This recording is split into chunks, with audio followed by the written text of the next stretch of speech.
Hi guys, we're going to go through Inclusive Practices Assessment Task 6, Case Studies, Response to Case Study 17. So this is separate and this is different to Inclusive Practice Assessment Task 6 Case Studies. This is an additional case study that you are doing. So this particular case study, as you can see under the assessment description, is about Jing Song, and it's in regards to the scenario that you saw in the previous case studies. It's in response to case study 17. So what you can do, like I have to start with, is I've actually got two tabs, so I can get two of my profiles up on Edu-on-Go. So on this particular profile, I've gone into Inclusive Practices Assessment Task 6, just the case studies, and I've got up case study 17, which as you can see is Jing Song. Now this particular case study is broken into parts A, B, C and D. And previously we'd asked you only to look at certain parts of the scenario.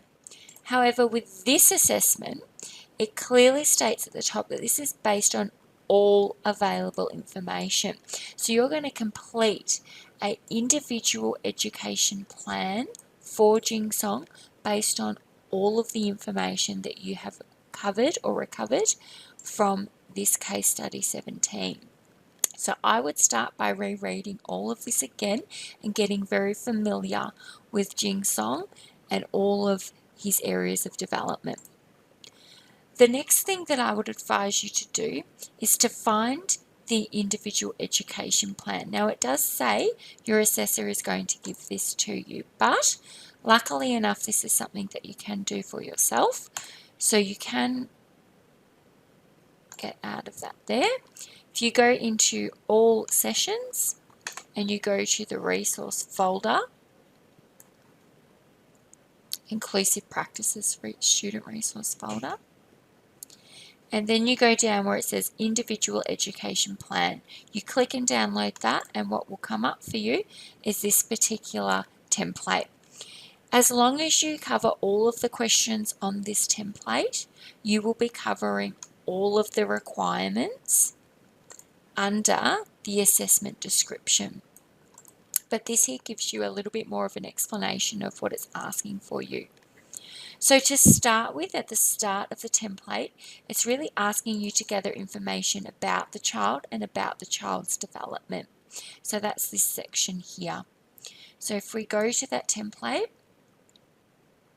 it's asking you to list and describe all of the child, so all of Jing Song's strengths and his particular interests.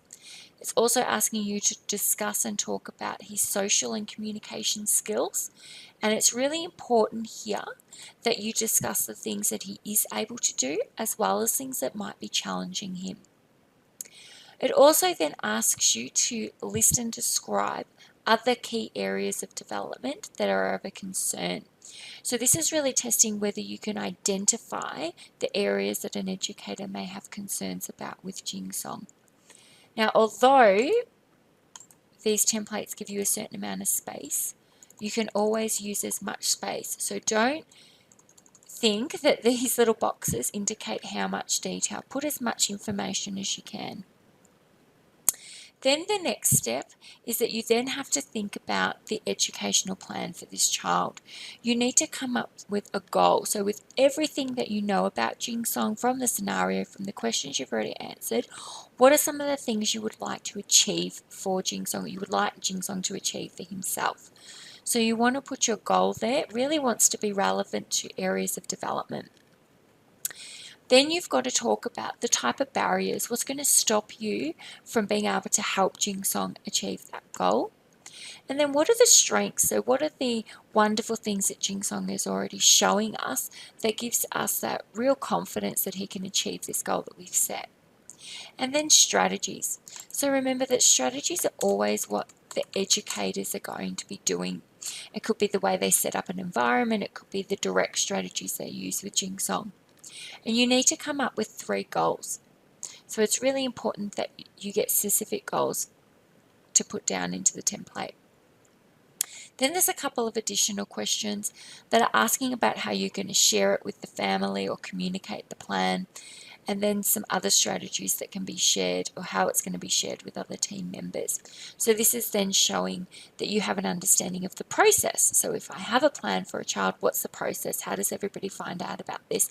How do we work together? It does ask for parent and educator signature. That's not really a requirement. It's just setting it up so you know that it would need to be there. You can do a little bit of a fake squiggle signature there if you would like to. So once you've completed that, we'll go back to that assessment. You would go to the Submit Assessment button, and then you would upload that assessment once you save it to the desktop by going through Choose File. And by now, I think that you have a good idea of how to do that. You go down to the Submit button, that's going to go through to your trainer. So it's a really good one. I really like this assessment. There's lots of information for you. So yeah, I hope you enjoy completing it.